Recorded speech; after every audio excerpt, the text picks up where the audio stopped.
Alright, testing my setup.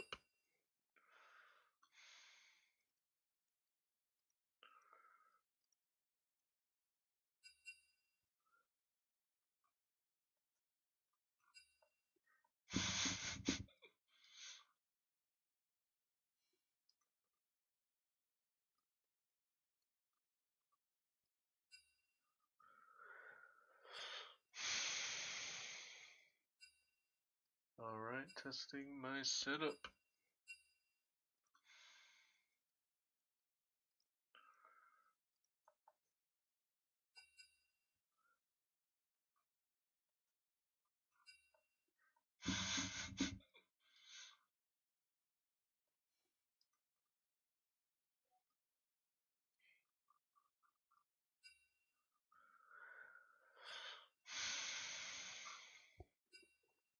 Alright, testing my setup.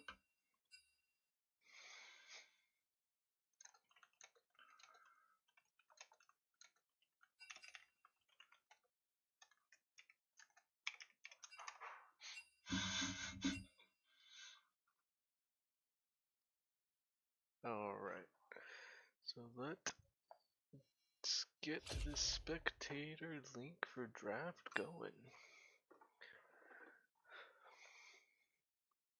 So we're gonna have TSQA on the blue side and TSQBB on the red side for game 1 of a tumultuous scheduling affair. But we are live for a Friday night under the lights here. Excited to see what these two teams of the same org are gonna bring to the table tonight. Let's see if I can get my friend Jeff in on this cast, the co-cast.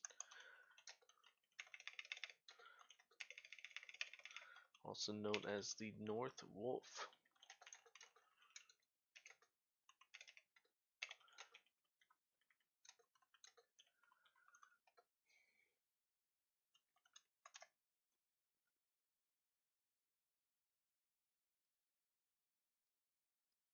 Hopefully I can get some assistance here.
Oh. Here we go, the Camille ban against TSQBB. So potato, tomato. Very very good top laner in the league. Gets a lot of bans towards him. Perhaps the best player on his team. You kind of got to shield that blow because you're going to the enemy team's going to want to take you down a peg. Yeah, Cho'Gath ban over to Blue Chocolately. TSQAA, Blue Chocolately, it's pretty decent top laner. He plays like a role player. We'll get the Shens out, perhaps the Gangplank even to get that cross map global ultimate. Diverse champion pool as well. Aphelios ban into TSQBB. I assume that's a just trying to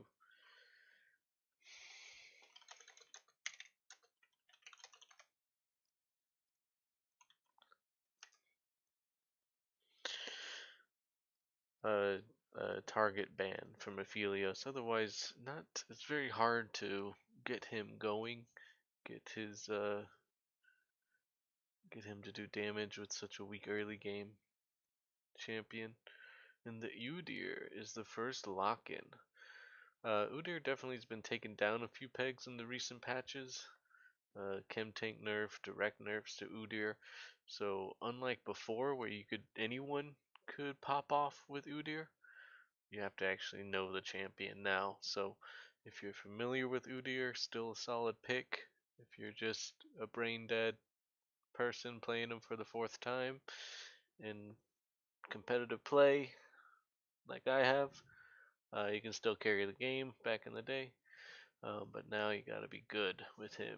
He definitely takes some more HP hits and is clear, and it's also slower, which is just kind of going off as a jungler myself for Rockport Esports, is that heavy hits to a jungler's clear, number one, slows it down, but also means they take more damage. So when they go to gank, they could be lower in health. Now we see the Malzahar Jarvan. Okay, we'll see what they round out, what TSQBB rounds out this comp with. The Jarvan, not direct synergy with the Malzahar. They both have lockdown, but where is the damage going to come from? Is it from the ADC we may see? Okay, and they show the Lulu. Alright, so TSQA showing the Kassadin, Ezreal, and Udyr. Udyr should have some good early pressure into Jarvan. And Kassadin, it could be that late game security, being able to pop those late game fights. Ezreal, good safe lane. You do a lot of Q poke, get out of situations, get out of the Jarvan ultimate really easily, which may be some of the main reasons why they picked up Ezreal. I don't know if Tristana is on the table as a pick that could actually be played by TSQA, but also another pick similar, but probably more powerful than the Ezreal. This no ban is supposed to be Malphite, as I read in the chat. Um, I guess they are looking to take out.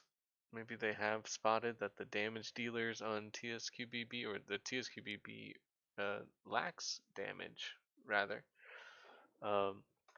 So they are taking that Kaisa out from them. There's still a lot of ADCs left on the table. You got your Engage set, you got your Lulu for Peel, your Malzahar for some lockdown for any backline threats. So we'll see what type of ADC they can get their hands on. I got to feed my dogs real quick. I'll be right back.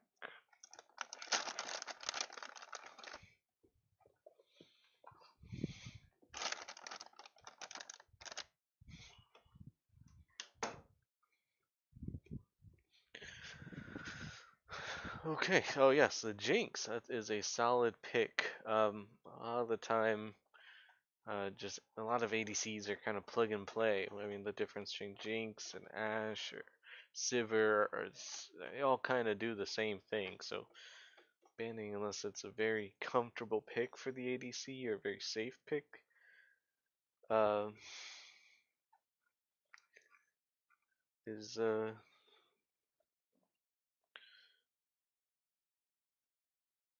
kind of a wasted ban sometimes. Otherwise, let's see as this develops. We got the set and the Aurelia, so we got a lot of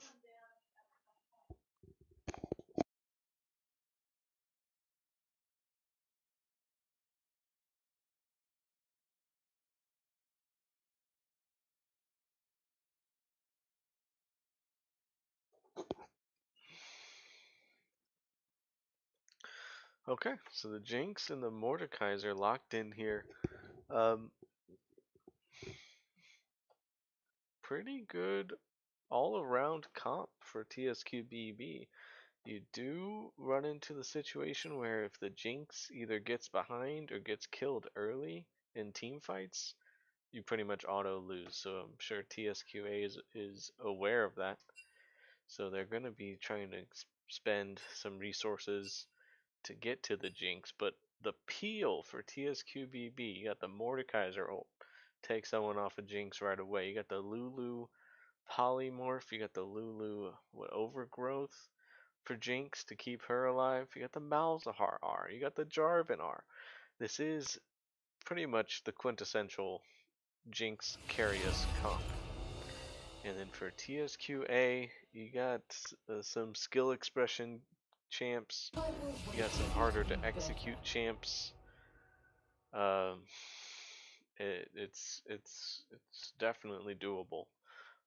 Not saying that. If I were to say who won draft, I'm gonna go with actually TSQBB. If they can execute this protect the Jinx comp, and there isn't there is a lot of potential there that if Jinx gets one excite going, and Jinx can just pretty much finish the team fight. We'll see how good CPPW, that's the only time I'm gonna say that tonight, is is uh, is able to handle these team fights. She's able to position correctly, avoid some flanks. The peel is present for Jinx, and that's good. Um, Otherwise, TSQA is just kind of throwing their bodies at TSQBB, and hopefully they win. They either stat check them, they have early leads, so Jinx can't damage like a dead man's Chem Tank Udyr. Um, but I'd like to see how this develops. If TSQA gets some early kills and an early lead, it's going to take a while for TSQBB to catch up in strength. So I'm excited. They started draft in the actual client, and then we will have our 3-minute spectator delay. Again, this is Sean Bear of Rockport Esports. This is my second time, I think, ever casting a game, so I will be all over the place. So please bear with me. Otherwise, I will be back in 3.5 minutes. I don't have a intermission screen, so I'll be right back.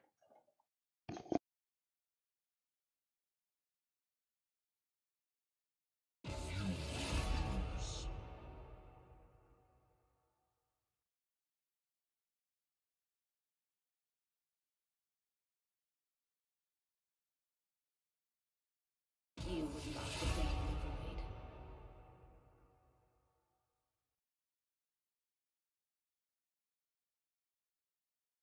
Who questions my ability?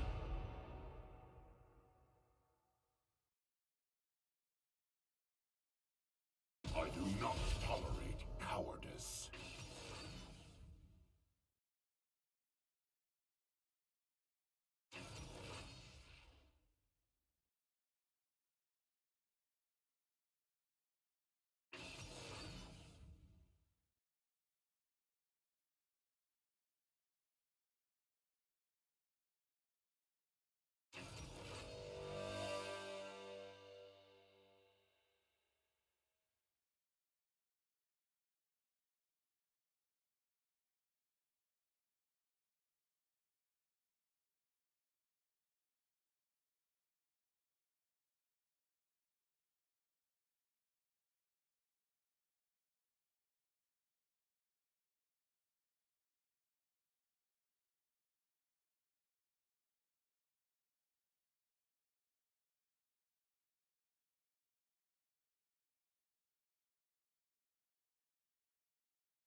Hey.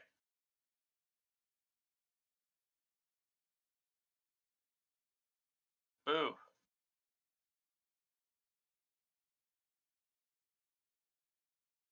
La, la, la, la,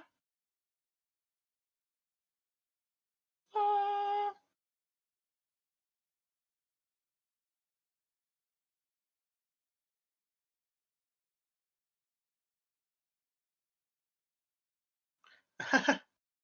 God.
And I am back. Let me check some messages I have received.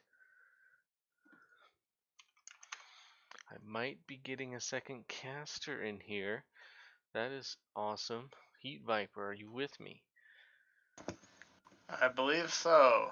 Okay, let me do a sound check real quick, Right. and then we'll see where we are. All right, are you the play-by-play? I'm the play-by-play. Okay. I'll be miles a minute. All right, let me I make am sure back. everything's Let me coming check through. some messages I have received. Still I might be unprogrammed. getting a second caster in No, here. not anymore, I don't think. That is awesome. Oh, I Heat got Viper, some are you with I me? got some chat messages. I believe so. Okay, let Yeah. me Chat is lit. chat. How do I even respond to chat? That is my next question.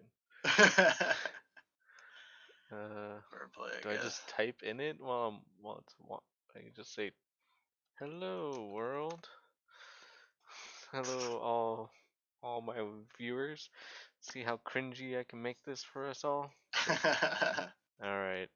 So I went over a little bit on draft already, Steven. What stands out to you? um,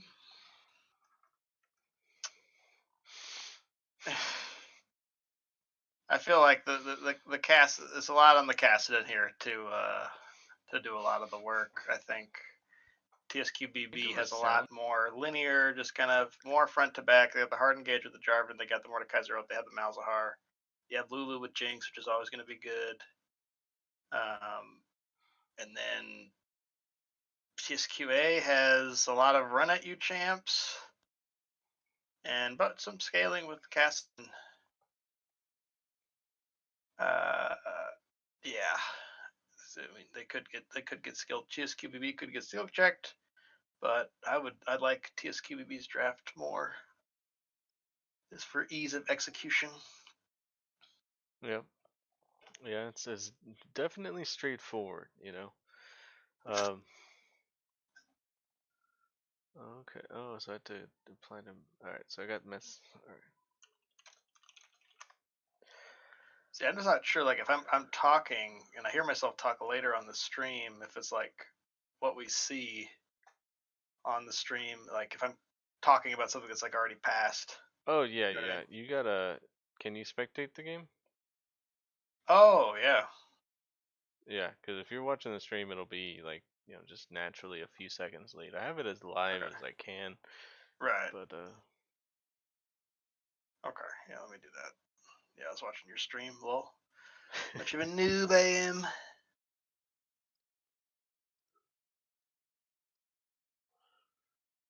this is a very long load time. Oh, we've just hit 100 and I am in the game.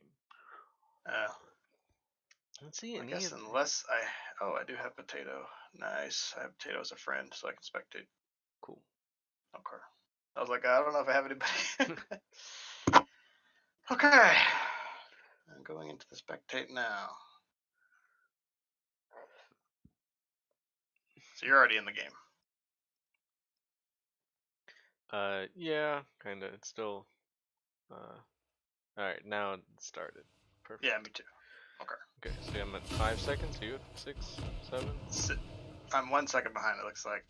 Close enough. 9, I'll 10, pause it for a second. 11, 12, 13, 14, 15. Yeah, that's good. Alright, well, game 1.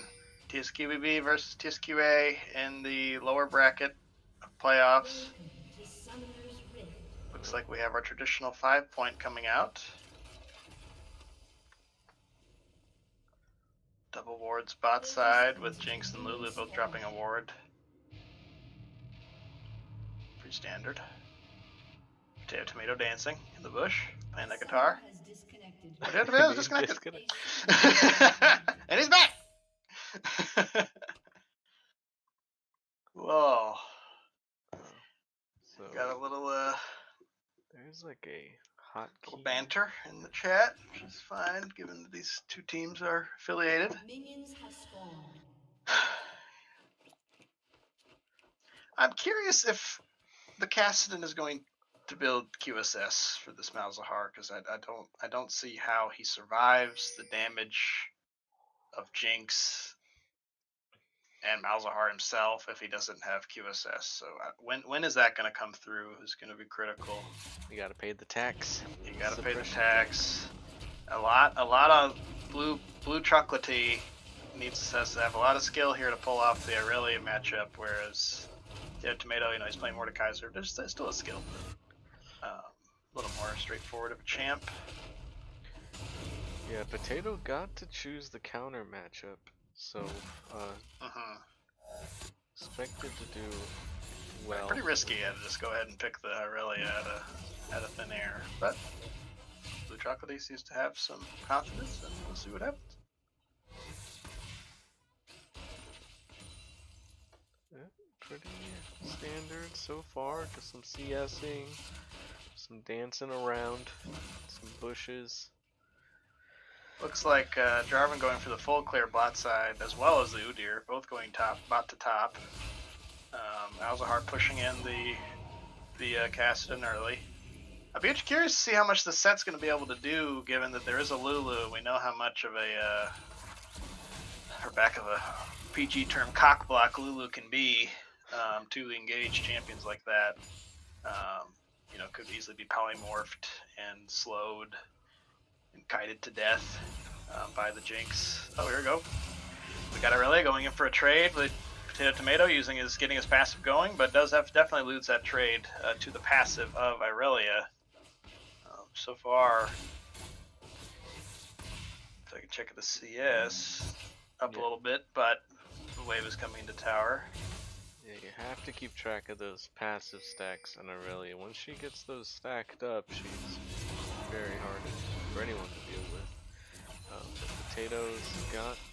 Potatoes looks like he could be in trouble here. This could be a kill for Aurelia. Aurelia going, has one more Q, goes for it, has first blood. But is traded back. Ultimately not that powerful of a kill. because Yeah. that wave is frozen outside of his tower, so he's still able to maybe maintain that freeze. Udyr with hopeful gank and easily counter ganked by the Do they by have the Jarvan damage? with red buff still. That is a Have lot the of damage. That The should be space a kill. aids. The space And a aids double and the flash kill. forward, yes. A kill onto the Udyr, who is questionable on him going for that gank without red buff, and obviously Malzahar saw him coming, and a good punish from the Jarvan DD7 with that.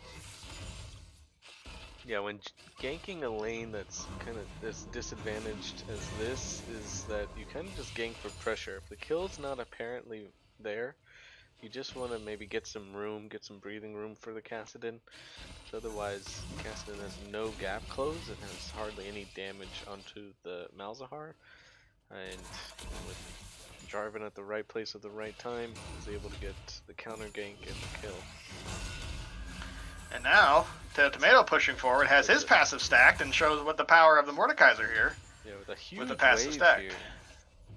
They really are just... And unfortunately, yeah, no flash, no ult. Not that that would help with the dive anyway, but good recall timer for Potato Tomato though. Yeah. Who did use his TP to get back, but this is a good recall timer for him. Udyr looking bot here. Not a lot there, given that we got a cleanse and an exhaust Lulu. So the Udyr, that's what I was saying. I mean, in a perfect world, you have a hook or you have some other way to get onto this bot lane, but with an Ezreal and a Set and an Udyr, there's not a lot that's going to happen bot lane, I don't think. And especially if they CPW and not late can keep the lane control around this area, then I mean the risk is minimal there. Although the Lulu taking some trades when probably not necessarily. Udyr cleared golems, now heading towards top side. Jarvan also did a full clear top side, it looks like, and now is heading bot. Yeah. Let's see, we have. Let's see what dragon timers and everything. Look up There's the dragon Cloud timers. Dragon up right now. The Lulu does need to be proccing the Spell Blade passive for the wards. So that's what she's kind of trading some of that for trading health, some health really. for that. But here comes Jarvan Jarvan looking. with the wraparound. Jarvan with the wraparound, looking at Seth mostly. Jarvan has it. A Three-man good stun. face breaker. Good face breaker from the Set. Not the one you want to go for, unfortunately. Here's the The TP target. advantage. The 2P advantage coming in strong. Tries to flash from the Jinx. I think there's a world where that's going to work. But and then that's a double kill for the Ezreal. And we have a 4 for 2 and the advantage of TSQAA right there. Unfortunately, the gank bot was well played against by the Set. Yeah, Set was very low health, so that's probably what brought the Jarvan down there. Hopefully get a kill. But it does cost him 3 kills and a dragon, so big swing in favor of TSQAA. The only consolation here is that Mordekaiser gets some time in this top lane by himself. So Yeah, he gets a little bit of a CS lead and an XP lead, perhaps not, given that I really got a kill, but he could get a decent recall timer again. Yeah, and that's the power of the Set support. He really baits you with that health. You think he's low, but he always, it's pretty easy for him to have that haymaker, which basically buys him like a stopwatch worth of time, and that came in huge there for the double kill for the Ezreal, who's now in a good position. I think got a the big shield part and the hammer, yeah. right, and now a big part of Jinx needs to stay on course, and having an Ezreal with 2 kills is going to make that much more difficult for this team to continue to be relevant. Yeah, 2 kills a plate as well. He's up by 900 gold, so pretty significant advantage for Ezreal. I think at this point, if you're TSQBB, you kind of just write this lane as kind of write it off as in, hey, we're just gonna be CSing as much as we can. Maybe we can get the lane that is winning, which is Mordekaiser, and hopefully get, winning a loose term of winning. Right. A good matchup at least. A good matchup, yeah. And maybe get him a kill or some pressure there on the Aurelia. So we'll see how that develops. Yeah, just Malzahar Kassadin, not a lot happening. A decent CS lead for Kassadin at this point, though, to be at 12 CS. You know, that's a good place to be as Kassadin into the Malzahar. Decent warding topside here for Blue Chocolatey to help protect him from what, you know, a Jarvan gank that could come in and try to push the lane balance towards Mordekaiser. Here and approach the start of the Rift Herald, it appears. We'll see what. Yes, I was about to say, it looks like Kassadin's being a little more aggressive here now that he has Lost Chapter. With Jarvan showing up, can't do much there. This could be a potential 3v3 topside. And TSQAA has to back off. But do they leash the Rift? We're looking, and they do it. Every set. Oh, good lord. TSQBB should be back on that. Unfortunately, it looks like they're just going to let it go. I think that was a mistake. I think they definitely could have finished it even with the reset. But, yeah, you want to make plays with the Malzahar ultimate being level 8 now and not a single usage of it. I feel like it's so easy to gank with it. Or to gank assist with it, you gotta start using it. Oh, set going in. Lulu has to pop the ultimate on herself. Set able to ult the Jinx, who goes into melee range onto the set, and that's a lot of health traded. A flash forward WQ onto the Lulu, showing some of the weaknesses of Lulu is where if you can smack her, she does go down like a piece of paper, basically. So that's good play overall by TSQBB. Yeah. It's just to go back to your point though, Bear. I think it's important. Yes, we have Malzahar's level 8 who has ultimate at that time. We have a Mordekaiser who has ultimate at that time. So there's major ultimates available, fighting ultimates that really could have done something in that Rift Herald fight. And TSQA wisely leaves, but I think unfortunately TSQBB doesn't take advantage of that, and just by letting the Rift Herald reset, doesn't take full value for having those leads at that time.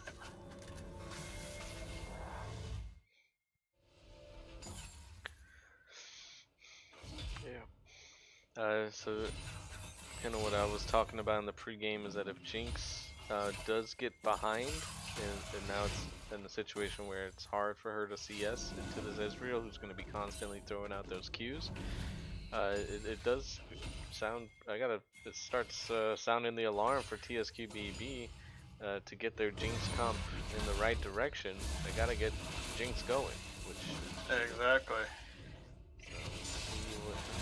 Will they go for the play on the set here? Jarvan goes in, ults him, gets the flash out of set. That is a significant cooldown, especially with Dragon coming up in 5 seconds. Malzahar gets flashed on by the Udyr, ulted onto by the Kassadin, and does go down. He did not have ultimate. It was just about to come up. Yep, a few seconds ahead for the Malzahar. So a good timing from TSQA with their mid and jungle to take that. They should be in position to take this dragon, although TSQBB kind of sitting around in this bush, should likely be giving this up and just trying to collect the farm that's pushing into their turrets. But Set going in does get polymorphed, just able to put the haymaker on, and TSQBB has to back off. Yeah, Jinx, kind of in losing 2 or 3 waves to bot turret, I believe, during that. Yeah. They're still going to try to test this dragon. Jarvan going in doesn't have ult. Here comes Mordekaiser with the TP as well as Irelia. Malzahar coming from behind, does able to ult the Udyr. Udyr's held down. Jinx is able to do some damage, has to pull back. Irelia able to do a lot of damage. Here comes the massive double E from that. Meanwhile, Potato killing the Udyr probably is not going to have enough to take out both of them, and does go down to Ezreal and Irelia for the ace. That was a 5v4, I believe. I don't know if Kassadin was even there. No. Yeah, so that's well played from the Irelia coming with that TP. I believe he did hit 2 people with his E stun there, which was critical. One of them was on the Jinx. I think we mentioned that we thought the TSQBB should probably give that up, and since they were in the position with the Malzahar dying earlier, they end up losing some mid and bot farm for that and still go for the fight and ultimately lose that as well. So now they're in a 5k hole at 13 minutes. That is a huge lead for TSQA. Yeah, also with the 2 dragon leads, so that means in the next, or 2 times within the next 10 fights, you're pretty much going to have to fight for dragon, and that's putting TSQBB into a disadvantaged situation in the next 2 fights. So it's Infernal Soul. You kind of got to get that on one, fight for it, stop it, delay it, and in order to do that, you kind of got to kill the enemy team, and they're gonna have a hard time doing that. And here comes Set coming over the wall, heading towards bot lane. But we have a top fight lane. Top fight. There. Top fight lane. Yeah. Tongue-tied there a little bit, but overall nothing happens. Another WQ hits onto Lulu, takes about 20% of her health. Another Q hits on her.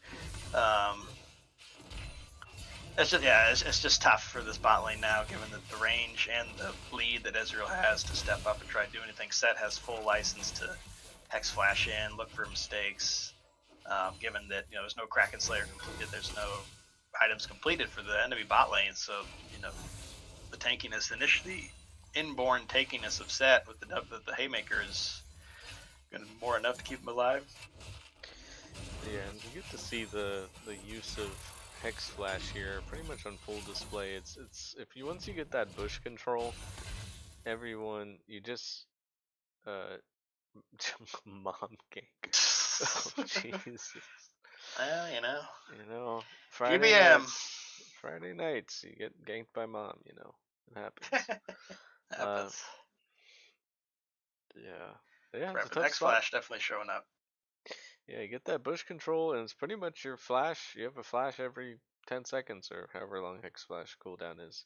So it's pretty powerful. You have to give a lot of room from the bushes, and in this case, like Set, you have the polymorph, and then once that's over, he's probably already in range of locking one of y'all down with a fed Ezreal coming over the top with a lot of damage on top of that. So pretty bad situation for this lane. They don't have any combat summoners really, and they would lose virtually every 2v2 that would happen.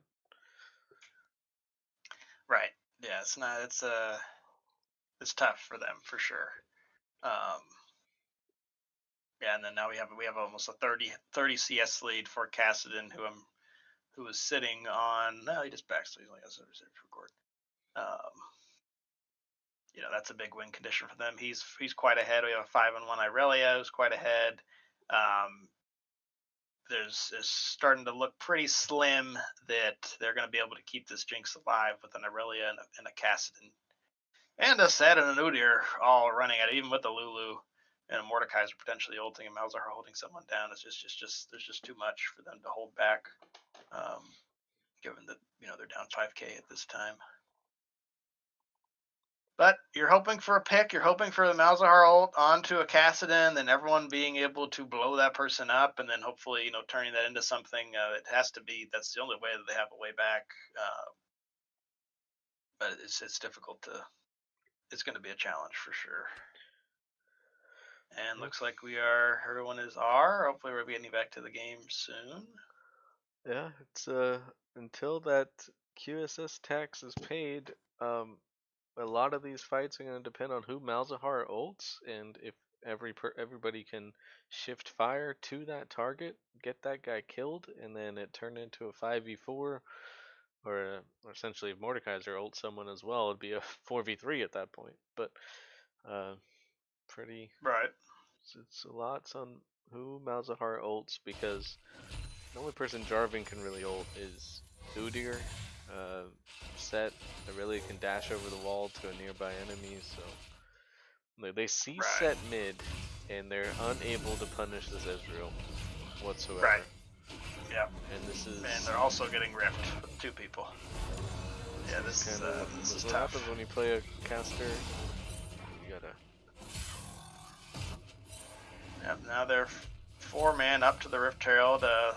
It's like a fairly late rotation from the Lulu, or maybe just back and is trying to go back bot right now. Yeah, I mean, TSQA has full reign over what they want to do here. And this time, a good rotation from the set. I think the set, the set has 9 out of 11 KP. I think he's been playing pretty well this game. And,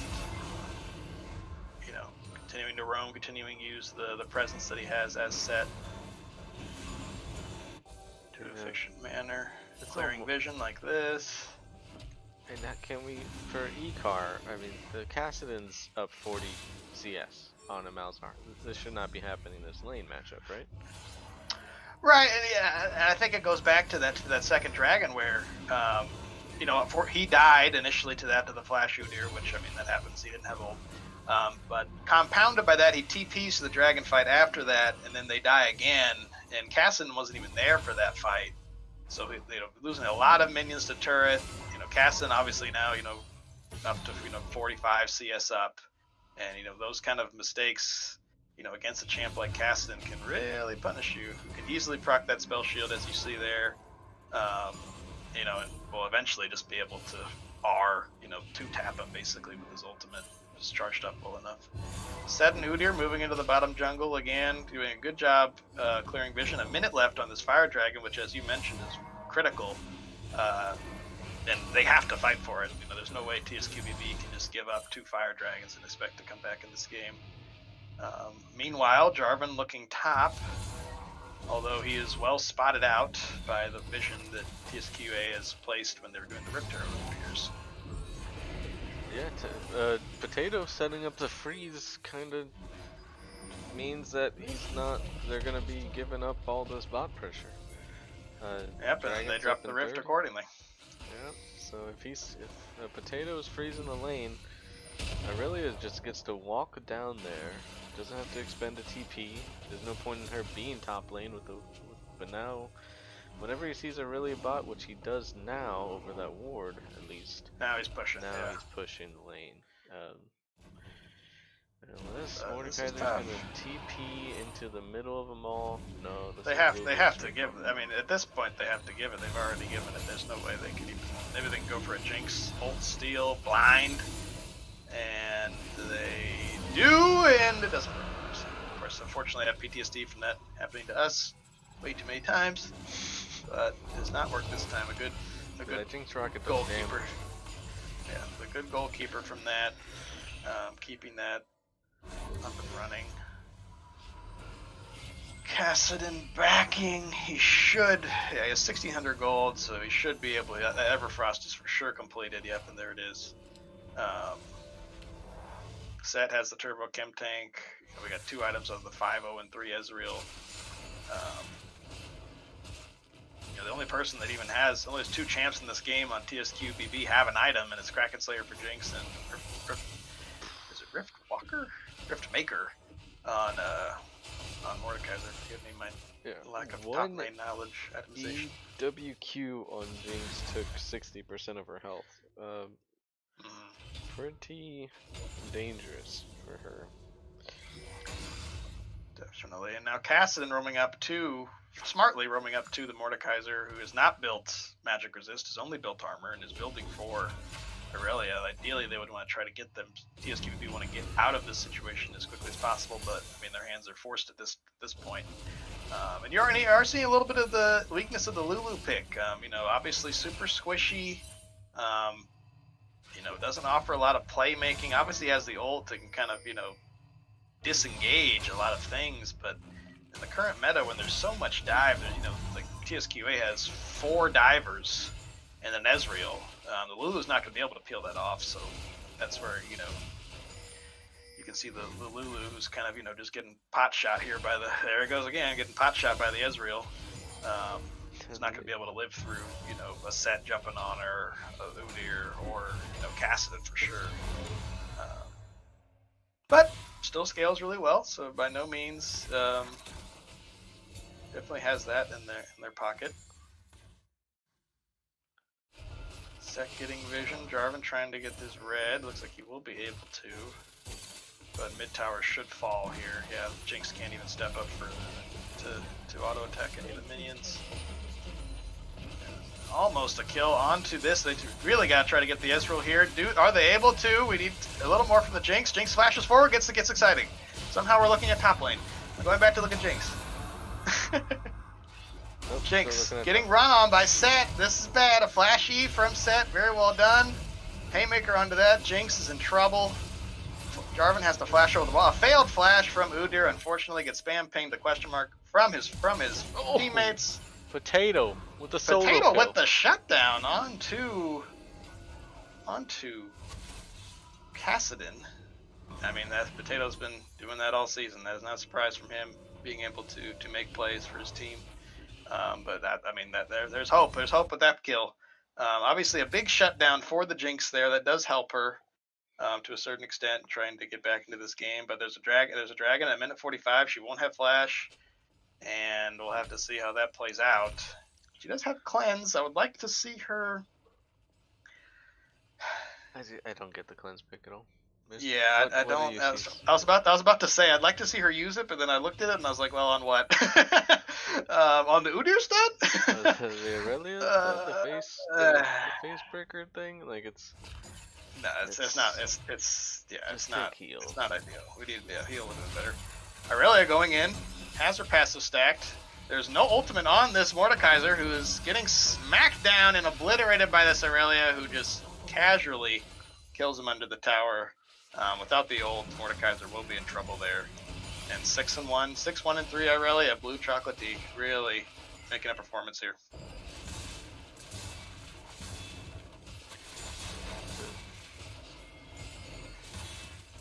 We have the lower bracket teams. TSQAA, in this game at least, seems to have a bit of a resurgence. They dropped out in the first round of the upper bracket. They're given a chance here in the lower bracket, and they're looking pretty good right now. So Definitely some clean play. They definitely, like you said, they have a game plan that they've been going with. Have some confidence in what they've been playing, and we have a big dragon fight coming up here in 10 seconds. All of TSQA is here, ready for this. It is obviously Soul. This is a big deal. Mordekaiser here. I believe all the ultimates are up except for Aurelia.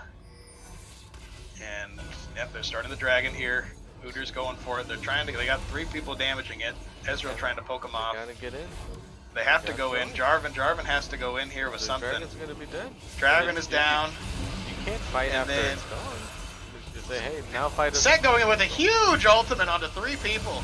Jarvan has to try to get a consolation ult. Jinx free firing from the back. Able to get a triple kill. And that's a full ace for TSQBB. How do you die full ace with Infernal Soul? While down at that time, 8K, an incredible turnaround. Infernal Soul? Oh my gosh. Does it even matter? And it's a Baron, a free Baron for this team. Unbelievable. Yeah, yeah, it is good. But I don't know if the ship's already sailed on this game, you know? We'll have to see. Because but this definitely is the best they could hope. Yeah, this is the best they could hope. And perhaps I caster cursed TSQAA by saying they looked good. Yeah, you definitely did. That's a dragon, which is good. But they also all died. So, looking like top esports over there. There you go. Yeah, fight to the death. A great ultimate from the set. Honestly, it happened pretty quickly there. I did notice some huge crits come out from the Jinx, who did go untouched, and that is a big mistake from TSQA. Jinx was basically untouched for the majority of that fight. There wasn't a huge pressure onto killing the Jinx, especially with this comp. I mean, you know, Potato did take somebody under. I'm not even sure who he took, and he was able to successfully kill them. But Jinx was able to free fire, and that just still shows the power of a Kraken Slayer Jinx. And what we were talking about in the beginning of this game, where if Jinx is able to have protection, she can kill all these people. And she did there. I think it was a triple or a quadra. And they have Baron. Yeah, like you said, this is more of a buy some time Baron. Unfortunately, yeah, like you said, pretty bad not to have Infernal Soul. Fighting for this blue buff is interesting. They do Jinx gets it. Oh. Huh, imagine And that.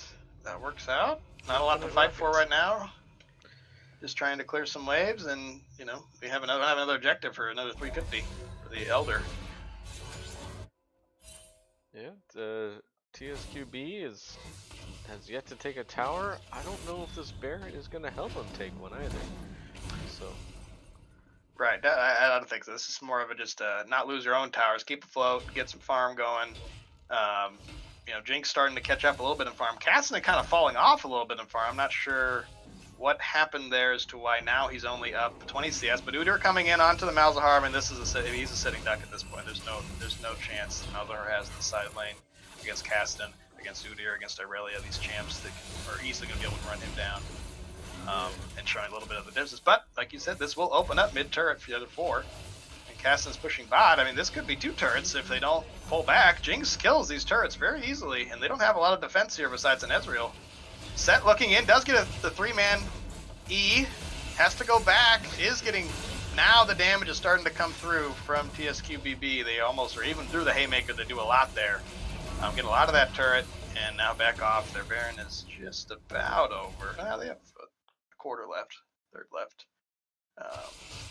Smartly back off. 2.5 minutes to Elder. yeah, bringing that once 8k gold deficit down to a 3k gold deficit. Pretty big move with the Baron. The next fight is for pretty much Elder in 2 minutes and 20 seconds. So we'll see how well they can perform in that fight given the Infernal Soul disadvantage. Right, yeah, we'll see how. That's obviously going to be a huge factor. Unfortunately for TSQBB's comeback hopes, that could be the trump card that, you know, Cassidy already does enough damage, Ezra does enough damage, and now you're giving him an Infernal Soul that's, you know, it's going to make it that much more difficult for Lulu and Jinx to stay alive. It's going to be difficult for them to even get vision in here, given that they have a Lulu and a Jinx. None of them are really able to face check for the vision. So we shall see. Yeah, Looks like they're making a play onto the Mordekaiser here. Mordekaiser gets the E off. He's going to have to ult somebody quickly. He does. He ults the Set. He's in there with Set. And this is more of a safety ult. He's just going to be able to back off. He stays under his tower. The rest of the team comes to help. And I think probably too many people come to help. And then they back off.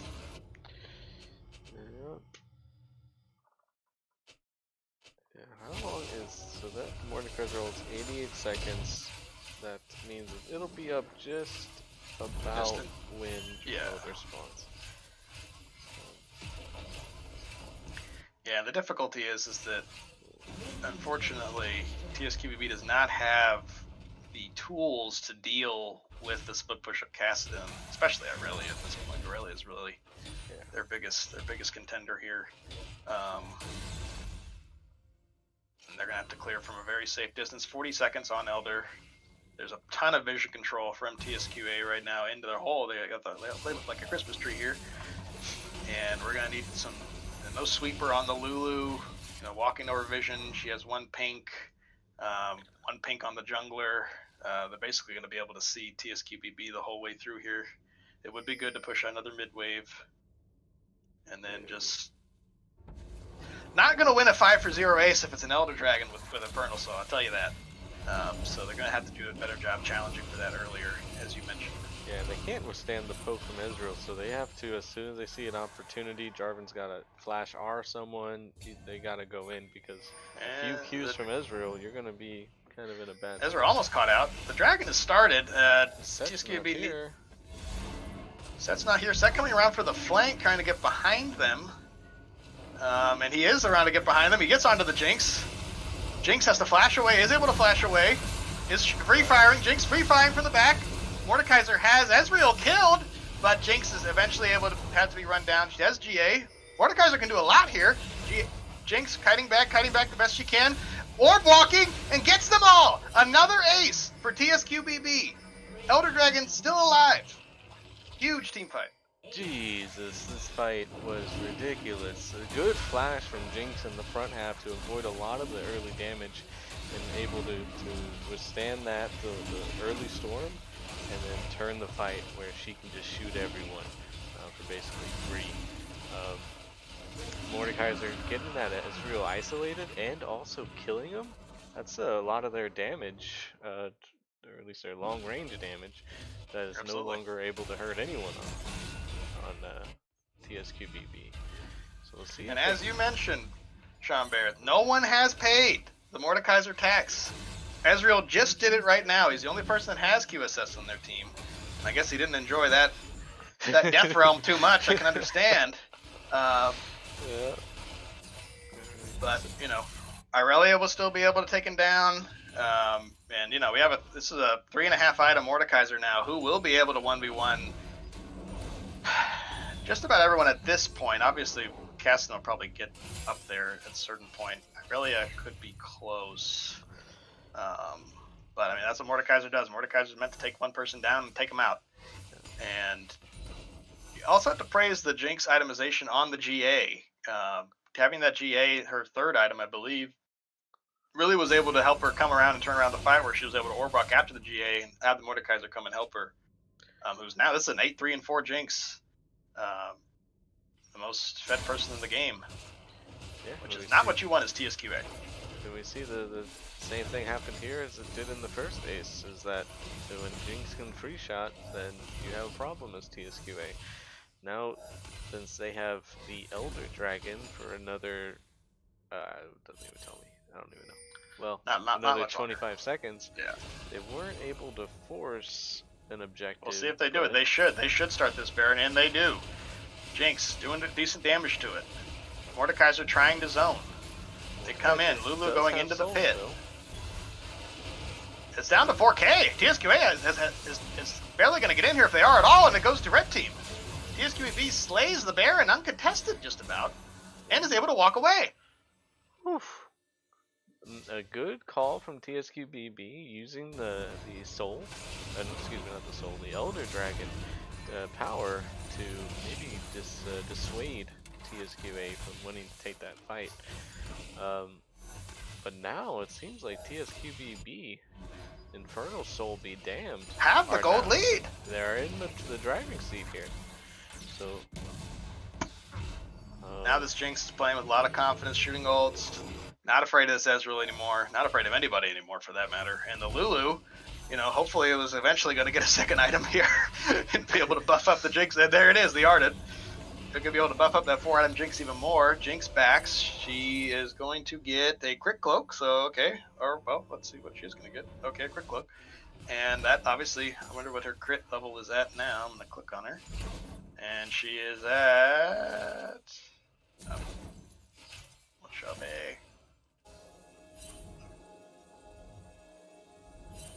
75% crit for Jinx. So that's, you know, obviously already doing a lot of damage. Has the IE, has the Runance, has the Kraken, and not too long for GA to come back. It should be up for that Dragon.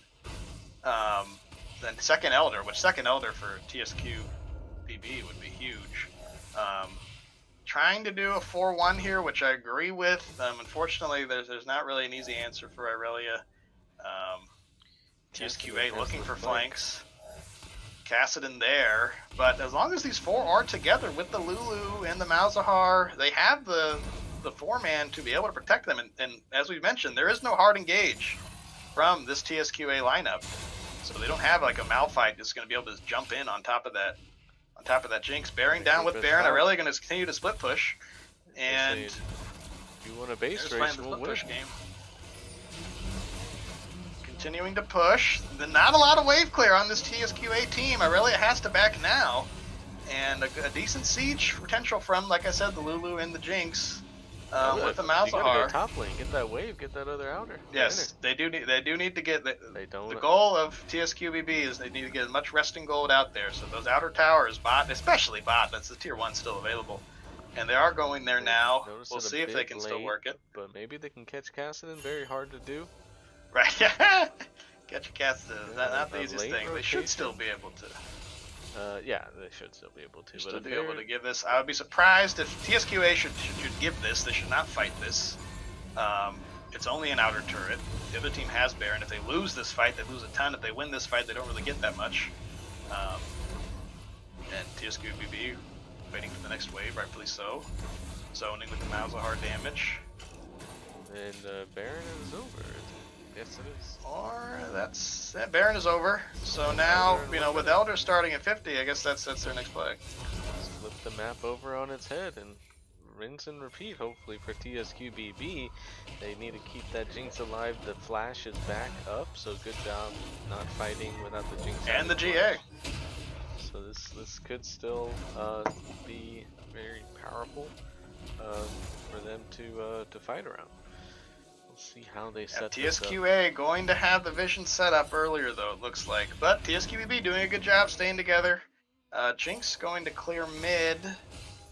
15 seconds. They have to, she has to just run there immediately now. Aurelia has to TP in. Kassadin backing, he's going to TP back for this. Need to have organization here from TSQBB. They have to protect the Jinx. And how they approach this dragon is huge. Oh, look at that blast cone. Are they all five? Blast coning over.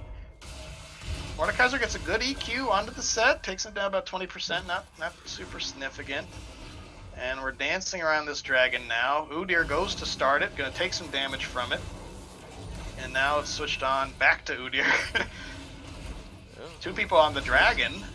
TSQBB using the Elder damage for themselves.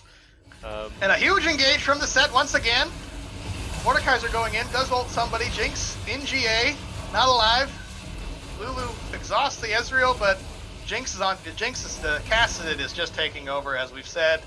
Kassadin absolutely blew up everybody in that fight. Also the Aurelia goes in, a huge ultimate from the set, just kind of keeps them all together, and they're able to wipe them at this time, 5-0.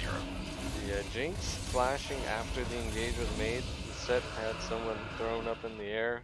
She did not flash the initial damage, and also Aurelia ult after that was hit by both of those things. Pretty much instantly went into GA. The other four members of TSQBB dying with flash up. So it's just either. And that's execute from Kassadin. Patting the KDA. They know how these fights want to go for TSQA. Sets is going to try to grab their front line and throw it into the back line. You got to avoid that damage and kite it out. And they just pretty much dropped the ball for the first time in the last 20 minutes, but it's definitely punishing. Yes, it is. Yep, it's pretty bad. You can see not a lot of flashes left on TSQA. They do the Aurelia flashes, the Udyr flashes, the Kassadin flashes. They flash for that fight. They know how big that Infernal fight is. And yeah, not to have the flashes come out from the jungler, the top, the mid, or the support is tough. I mean, yeah, it's critical that Jinx has to flash earlier than the set coming in. Baron is up. There's two pinks from TSQBB on it, but with an Elder, Elder Soul, with the Infernal Soul, this is a tall order for TSQBB to kind of come to contest that. And if they don't contest that, then they're going to have a huge split push from Aurelia and Kassadin. Easy 1-3-1 for this team, which, probably could close out the game. Kind of damned if you do, damned if you don't, because if they take this fight against a Soul, or excuse me, Elder, Elder both Soul, of them actually, then good try for the Jinx. I think you just have to wait this Elder out. Here comes Udyr. He's not waiting for anything. Udyr coming in, gets the stop. Another haymaker. Oh, a 5-man showstopper from the set once again, just smashing them. Corazon on a rampage. 10, 1, 2, 3, 4, 5, 6, 7, 8, 9, 0. Udyr ulted under tower for the Malzahar, the BM from the Jarvan, as this game does end. TSQA taking game one. It was an entertaining game. Of course, the spectator bug happens, but oh yeah. Yes. It kind of TSQBB got those mid-game fights to turn the game essentially in their favor, but the longer the game went, the lower chance TSQBB had, since that Infernal Soul was already secured. absolutely.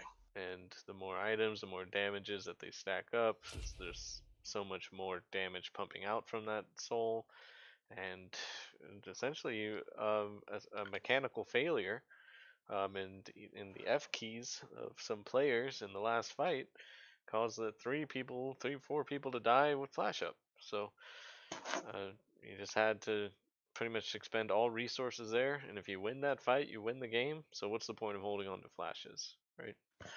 Right. So Absolutely. Yep. But overall, TSQA did get the lead. They did kind of throw it back to them.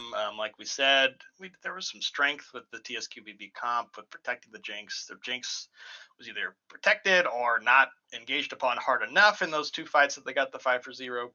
Depends on what side of the coin you want to look on, and they were able to come back with that. But ultimately, it's an 8-3-9 Irelia who was ahead from the get-go and stayed ahead, and was able to keep that split pressure up and allow time for the cast into scale. But 2-3-19 for the set. I think he is my MVP of the game.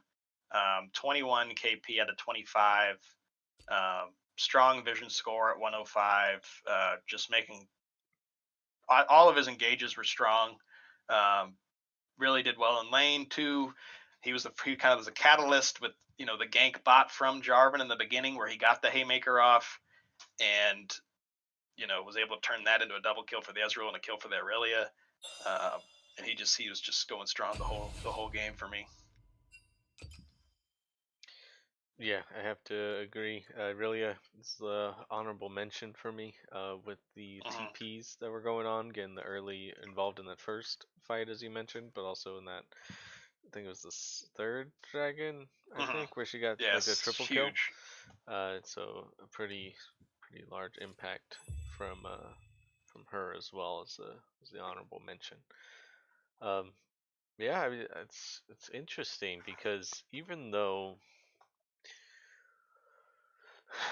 they were able to execute the TSQBB were able to execute the team fights where they protect the Jinx.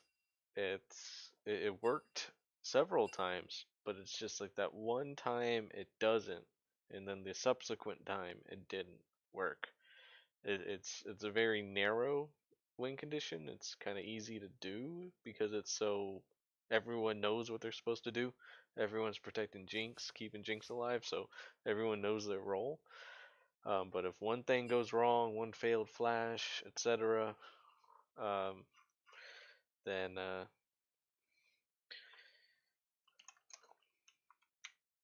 you can see that you can lose it pretty quickly.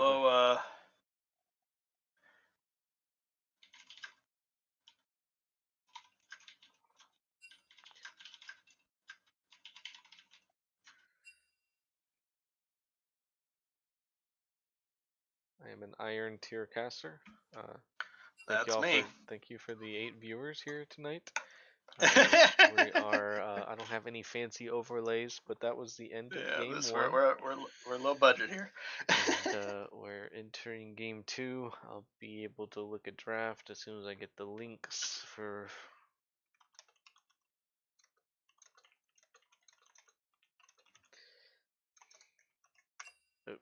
Whatever. Yeah, and we're just. I mean, since we have a few moments here, we'll go to break after the draft is completed. But what changes do you think TSQBB will have to or would want to change for game 2?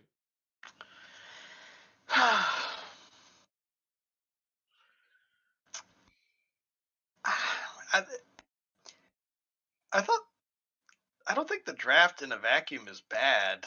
I think that it's a little more of execution,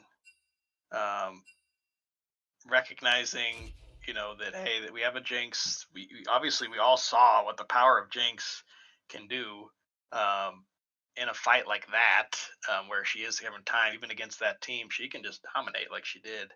Um, Tato is a carry player, so I have no issue with him continuing to play carry style champs. So I think it is kind of up to the Jarvan and the mid laner and the support. If they want to go that route to protect the ADC, that's definitely a viable option. I thought they had some flashes of doing it well, but they would need to kind of spice tighten up the execution there.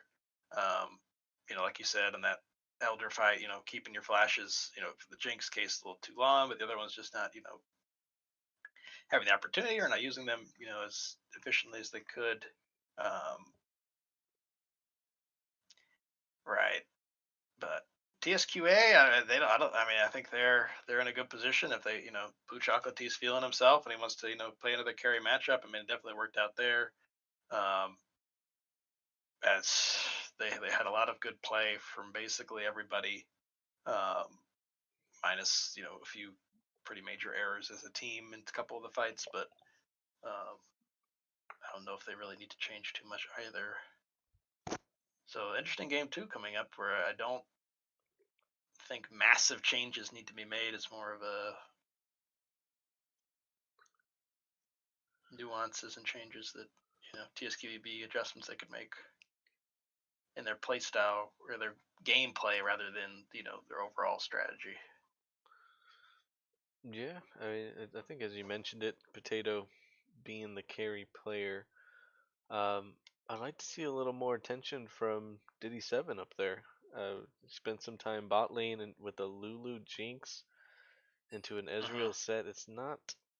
It's hard to accomplish a gank like that, even though it was a really good route. Getting all the way through the tri-bush without being spotted was really effective. But it's still, even with that pathing, you still got triple killed, or you still had 3 people die. So, Yep. The win condition is, hey, Jinx, we got to get Jinx to late game, but it doesn't mean she needs to get early kills. It just means she needs to stay alive, get the experience, and get the CS. On the other hand, the Aurelia versus Mordekaiser matchup, or the Caston versus Malzahar, I would be communicating if I'm Icar in that matchup. Hey, I'm level 5 and I just got level 5. I'm gonna be level 6 in 3 waves, or I don't know if it's 3 waves for mid laner. Anyway, like, alright, hey, I'm gonna get next level 6 on this next wave. Come by. And even if Diddy7 has to give up a camp or two, like, you're gonna get the push, you're gonna get the kill pretty much for free with the Malzahar R. You get the chain knockup with Jarvan. It is basically a free kill as soon as that level 6 is hit. So it's just, you gotta play around power spikes. Obviously, level 6 is a power spike for everyone but Udyr in that game. And I guess Mordekaiser would be hard to play around when he had 6, since it's just a 1v1 at that point. But yeah, I'd say just not a bad game plan. Maybe a Braum might have been more effective, or a Leona in the bot lane might have been better. Jinx, I didn't really see, other than maybe just Ring, just basically an R bot for Jinx. That's basically what Lulu does, and a polymorph for one person. Not getting the Ardent sensor till like 20-30 minutes into the game is what are you really doing? Right. So at least, so not too many changes. TSQA, do you think they're gonna come with any changes? If they're gonna just kind of run it back, what do you think they're gonna look for this game? I think a little bit of a run back. Probably going to still pick an aggressive early jungler like they did with the Udyr. I think both of these solo laners are confident, and they're going to want to play champs that have carry potential. I think that can get them into trouble sometimes, where everyone's playing a carry champ and nobody's there to do the CC or the utility work. That's kind of why we're pre-game. I was kind of looking at the comps, and I was like, well, I kind of like TSQBB's more because they have a Jarvan, they have a Mordekaiser, they have Malzahar, they have more utility than TSQA, but if TSQA can utilize the carry potential of their champs better, then they'll run them over, which they did it sometimes, and sometimes they didn't. But going into the draft here, TSQB with the first ban of Cho'Gath. Been a very highly played pick in the league as a whole. I assume Blue Chocolately Blue plays. chocolatey? I'm gonna say it. I guess Blue that's a chocolatey. powerful pick for him. I haven't scouted recently either of these teams, True. so Me neither. Hecarim ban's kind of a staple nowadays on red side. You just you can't give that up. If there's any chance the other person's gonna play, even if there is no chance the other person's gonna play, it's just you just press E and you kill you just gank and it's really easy. Right. So Absolutely. even though they nerf him and they do all the stuff, he's still the most impactful jungler in the game. And the Silas and a Victor, so a little bit targeting the mid laner of TSQ here, Corazon the second with the Silas in mid lane. I mean, I suppose Victor could also, or Silas could also go top lane, but looking at some mages here. Camille ban for TSQA. And the Volibear Instalock from TSQBB. Yeah, on blue side you get to essentially usually either have one of two options. You get to choose the flex pick, like something that you can Seraphine. like a Seraphine. Like that, yeah. Or you can pick the power pick, which could have been a Hecarim. In this case, they decided to do Volibear, which kind of flexes and is probably True. one of the top 3 junglers remaining. So, um, good, interesting pick. Responding with the Jarvan, Volibear is just pretty much a stronger jungler than Jarvan. Yeah, I'm curious to see why the Udyr was not chosen there from TSQA with it being available and the jungler DD7, or not DD7, sorry. Look up his names. Yeah. Arcerio did well on it in game 1, and Luck in the Kaisa as well. Yeah, the dangers when you pick Jarvan this early, it's kind of like an all-around pick, right? It can't really get bullied too bad. It can't. It's just an all-around Not going to pick, 1v9. right? But And the Senna. is that you typically can just get some dashes and or like a Thresh Lantern and pretty much negate the champion when you pick it this early. So usually when you pick Jarvan, you want to see maybe like on this third pick on red side. All right, we see the Senna. All right, perfect ult target. But TSQBB picks Senna into it. So there you go. 5 brain TSQA there. Mordekaiser, the last pick in the first rotation for TSQA. Could be a Volibear, could be a set top, could be Volibear jungle and set support, so we're not entirely sure what's going on. Nico banned from TSQA here. Yeah, maybe it's just a target ban. Someone to make E-Car plays it. I don't know. Definitely an annoying champ to play against, so I can understand that. And the Rel ban for TSQBB. Lulu ban for TSQA pretty quickly. Yeah, taking the Rel off the board, pretty smart from TSQBB, because if set charges his Haymaker and Rel is quick on that Q, can just take away the entire Haymaker shield. So pretty powerful thing Rel is. Absolutely. And the last ban will be Leona. So two melee support bans onto TSQA there. Targeting Tet 1, 2, 3, 4, 5, 6, 7, 8, or no 7, 1, 2, 3, 4, 5, 6, 8, 9, 0. Who obviously had a great showing in game 1. TSQA will respond by locking in the Thresh. Yeah, I'm curious if the set is going support. Be a farming set, perhaps. Yeah, but if Thresh does he? Maybe they think set's not support, but you just flay him away, I guess. But I don't know. Yeah, we'll have to see I'm what interested. I'm not sure if that's a Let's see. actual Draven. We'll wait to get confirmation. Draven is Malzahar. Okay, so that is Malzahar. Ekar going to take that back into a Kaisa. I don't see a problem with that. You're gonna have to pay the tax on that. That's about the same auto tech range as that Malzahar Ultimate. So we have Malzahar on the last pick of the draft. Will reveal a lot for them, and they choose the Olaf. So it will be a set support. It will be a Volibear top and an Olaf jungle. Yeah, and Volibear does well into Mordekaiser, if I'm not mistaken. So yes, he does. Maybe they thought they kind of put their eggs in the basket And there, the but Yone pick. maybe they're willing to take it. The Yone as the 5th pick coming for TSQA. They're saying, "Hey, Corazon,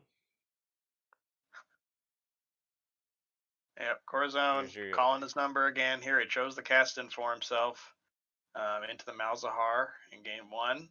Did well in lane. Team fighting for those two fights did not work out, but the last, they obviously closed out the game well anyhow. Now doing a similar role with the Yone, who's still going to be trying to assassinate, Senna and Malzahar in that case. A lot more protection for the Senna and the Malzahar with an Olaf, a Set, and a Volibear, though, with no Lulu there. It's just another target to be killed. Yeah.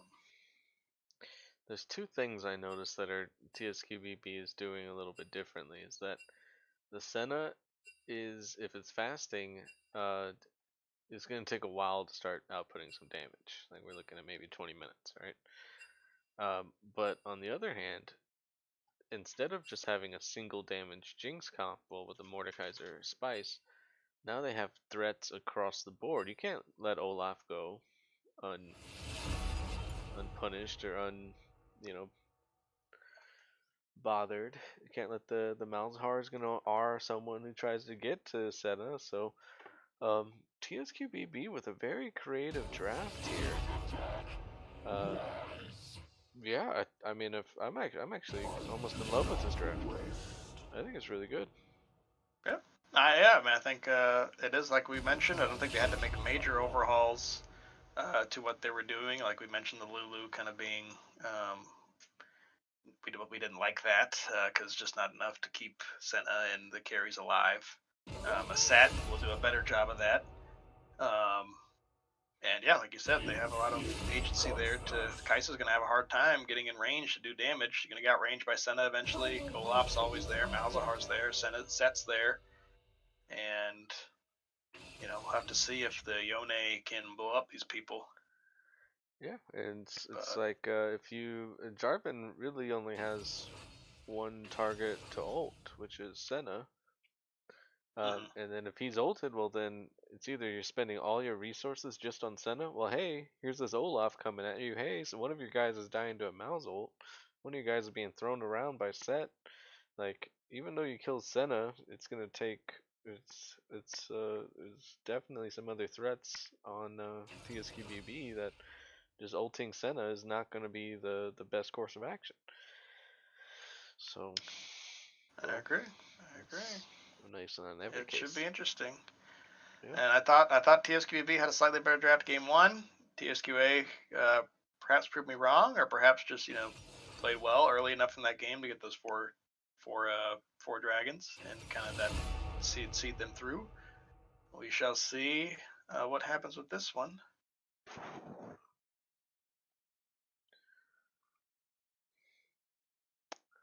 Yeah. Well, we can go to break now and return for the stream. Yeah, and use the men's room and stuff. So. All right. Weak. We shall be back.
And we're back here, getting into the loading screen.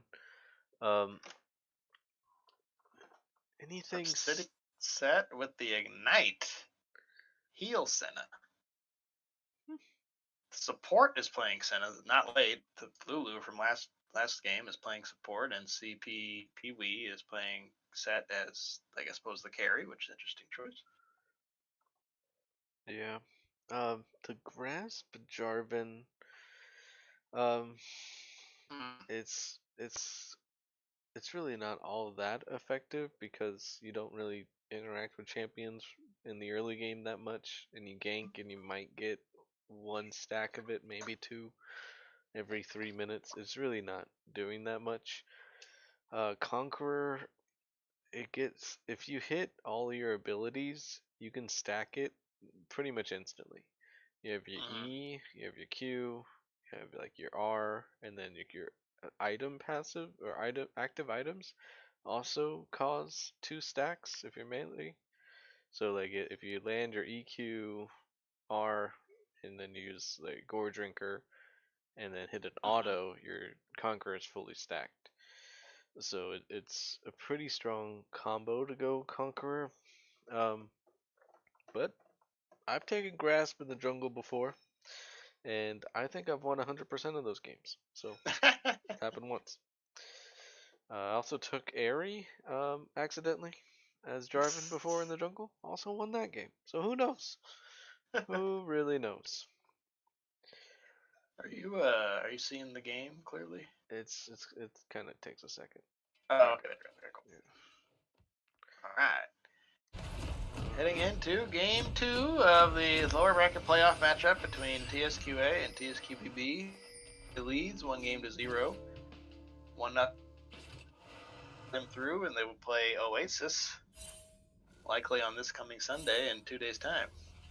TSQBB trying to get the reverse sweep. Running all bot is TSQBB, going for the bot lane push, it looks like, and spam pinging themselves. Missing pings. They're getting a little freaky here with this with A, the pings, and B, the evade. So Pathing. I wonder who has the CC to lock someone down. Maybe they're just doing vision. Maybe they're just hoping. Could be for vision. That would be fine. Asirio's Olaf is able to run in here. Does hit the axe, but it does hit the axe. 3-man. And a 3-man play, like you said. The Facemaker does come through, but a quick flash from Thresh saves his life. So well done there from Thresh. Well done in general from TSQBB. However, TSQA will look to start their blue buff in response. Yeah. What game time are you on right now? Oh, I'm at 124, 25, Okay. 26, Right. 27. Where do you at? I was a little ahead, so I'm good now. 3, 4, Yeah. 5. We're together again. Okay. Volibear sees the blue happening. Is he able to? No, he's not. That's a double 2 Jarvan now with EQ available. Does go on to the volley. This is a tough place for Potato Tomato. He's probably going to live, but he will have to be very late to lane. He'll probably have to burn that TP. Although also not as much of a foul given that Blue Chocolatey is not getting any of those minions XP either. Yeah. TPing 2 of the minions. Set missing the... I have to look up what the E is. The E is Facebreaker. Sorry about that. Forgive my noobish casting. Does miss the Facebreaker there. And we are doing. It looks like we're doing some. Yeah, we're the top map is for Jarvan, who's looking for a gank onto the Volibear. Volibear goes in, is level 2. He's baiting himself here, and Jarvan is coming up from behind. Volibear does get the Thundering Skies to come down. Who's baiting who is correct. A flash away from Volibear. Flash follow from Blue Chocolatey. He will have the Q available. A flash Q from Arcerio, followed up by the E. Secures the kill in a comical death, or comical kill there. When one would think he could have EQ'd, but you know, hey, still works. And a death for Potato Tomato. This would put him pretty far behind, given that he had TP. Now he doesn't have Flash. Utaki still with Flash, has the wave in a good position there top. A good face breaker from the set. Able to get the W off. Will that Ignite be enough? Onto Quartz Hill it is not. The heal is burned. Ignite in response from Ted. Olaf coming in. Misses the axe, but Thresh is here. Thresh is able to play them both. Olaf is going backwards towards a little bit of miscommunication here as CP Pee-wee goes down. And what should have been at least a kill for TSQBB on one of them. As Corazon the second takes a can of whoop ass onto the Malzahar there. That was hard to watch. It was not PG. Malzahar with no mana. He's basically naked at this point. Can't even get that CS. And Can't get any of these. I can't get any of those. Now down 9 CS. He's going to have to He has no choice but to TP back. He does not have the mana to even farm this or even stay alive. I just, like, if you're going for that dive, you can get the kill. Just flash E on. Yes, we need a flash from the Olaf there to secure the kill on the Kaisa. Even if you're just burning her flash, you get the chance to hit your cleavers. Flash Jarvan has a Q chance to or step something. forward. Get the kill. Yeah. Right. A little bit of a skirmish here with the Olaf. Nothing's gonna come of it. Nothing's going to come of it. I mean, we do have a sizable CS lead for set in the spot lane against the Kaisa of 12 CS. I would think that they'd want this wave to push back to them, but it does appear that they are still pushing it. Potato Tomato and top lane also pushing top lane, so they have two pushing lanes, bot and top at the moment. So that does give them some pressure, but given that mid lane is also going to have a hard time until he gets some mana to clear those waves freely. We baited themselves with a gank from Jarvan here. Good soul, good poke from Senna. Who's already at 17 souls.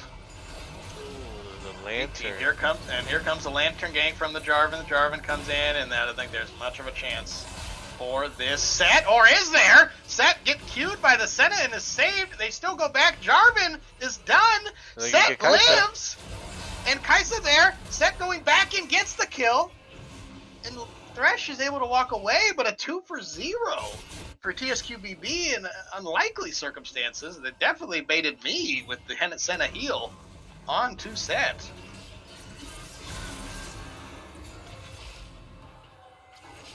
The action not stopping here. Alas, just Yone is just able to have a lot of agency against these immobile control mages. Hopefully, you're hoping for Malzahar's sake that he'd be able to shove this in. He is not.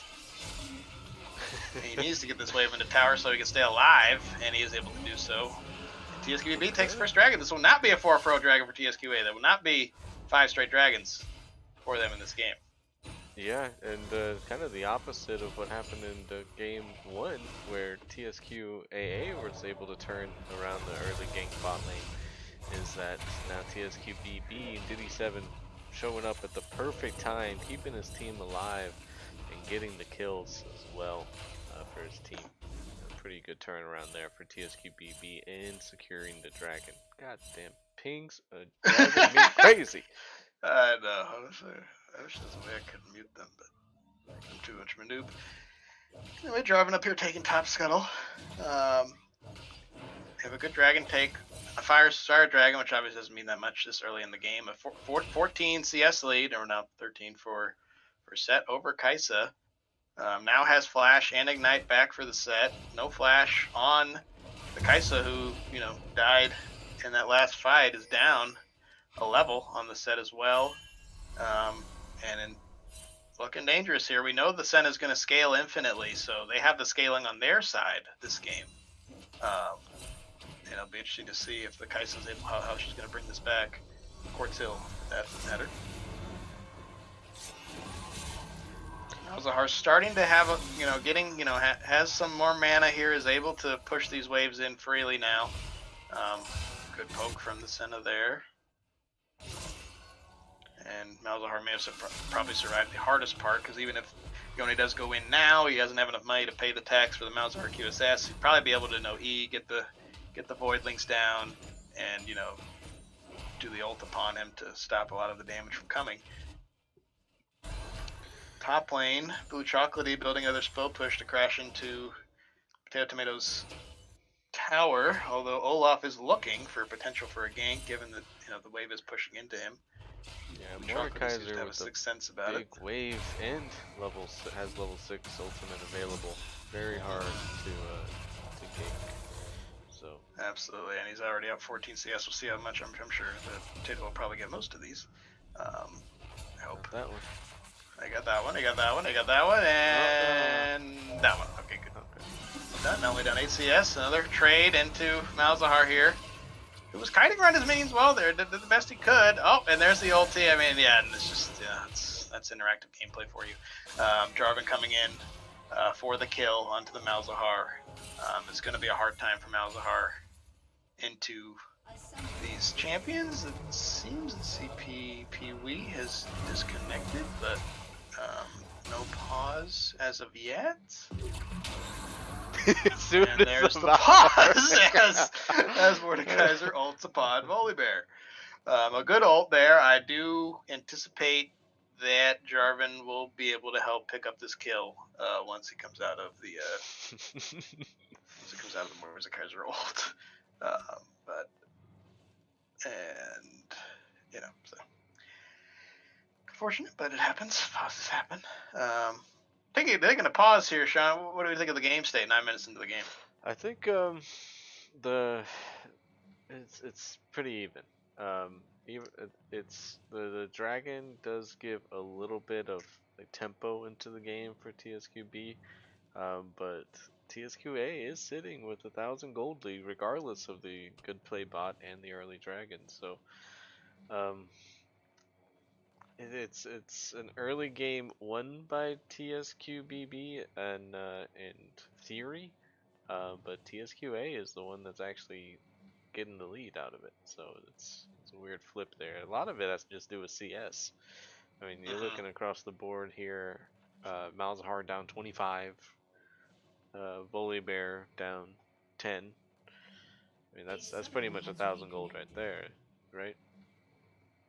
Absolutely. Yep. And there's also going to have to be down a lot more because he's likely going to die in this exchange, and then that wave is going to crash. He may have TP up by the time that comes back, but we'll see about that. Yeah, it's unlikely Diddy 7 gets to answer this in any way on the other side of the map because there's really nothing to get other than the gank bot.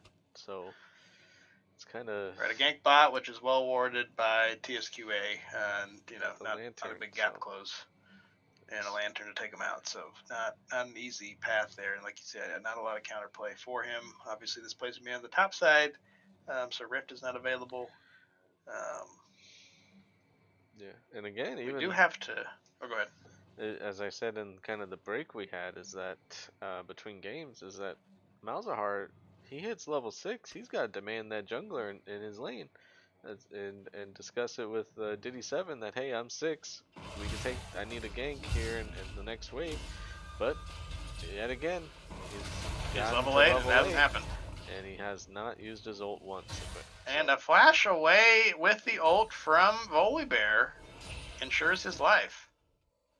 So he does live. He is going to be able to farm that wave, and that he turns that around to be as best as he could. And yeah, Volibear has a lot of sustain in these lanes. He does have a decent matchup. Obviously, he was put pretty far behind with that first play and the first death he had, but he does have a decent matchup into the Mordekaiser.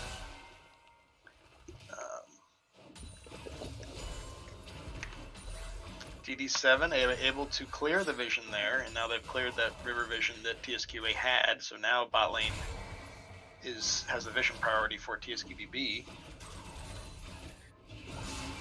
Set looking for a recall here. Lost chapter completed on Malzahar, so he should have full licensure to continue to spam those abilities, take out all these waves. And a little bit of a lull state here. Yeah.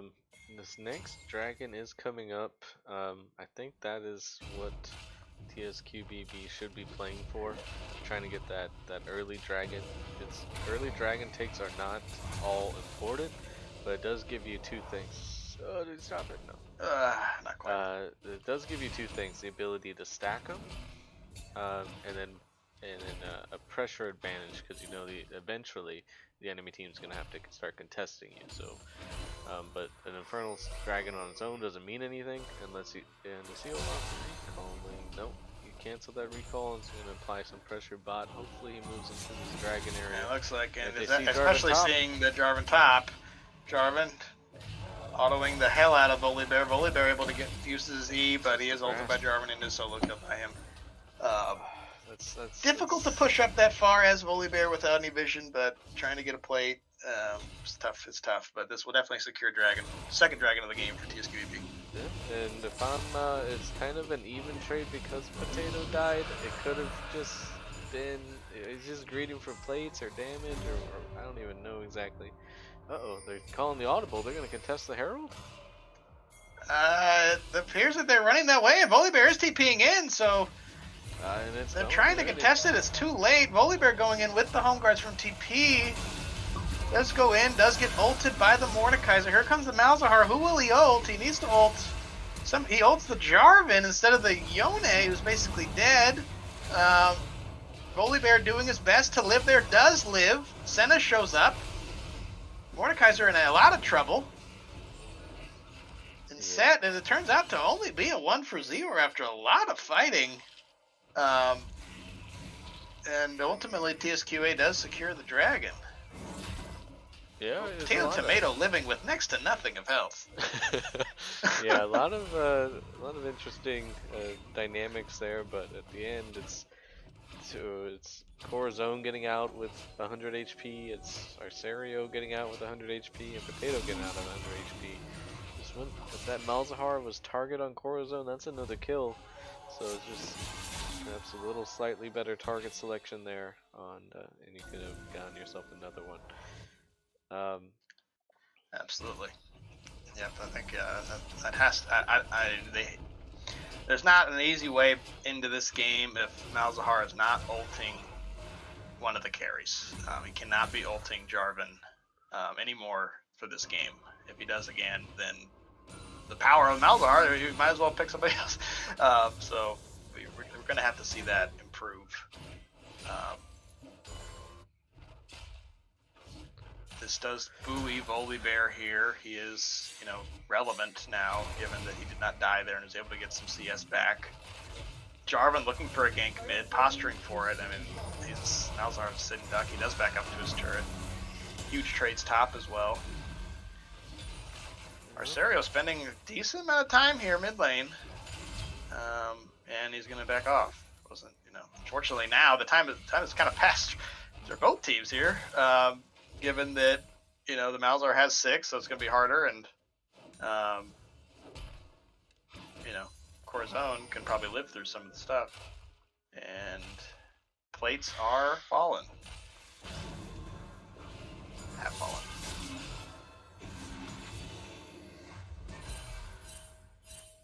Yes, Senna. Let's do a soul check on Senna. It's 14 minutes in the game, and she's sitting at 54. Not bad. Pretty solid soul 55.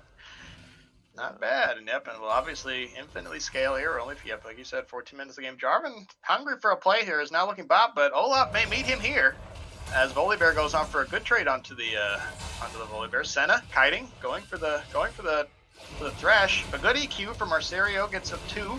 Senna pops the ult. Thresh is very low. Kaisa also low.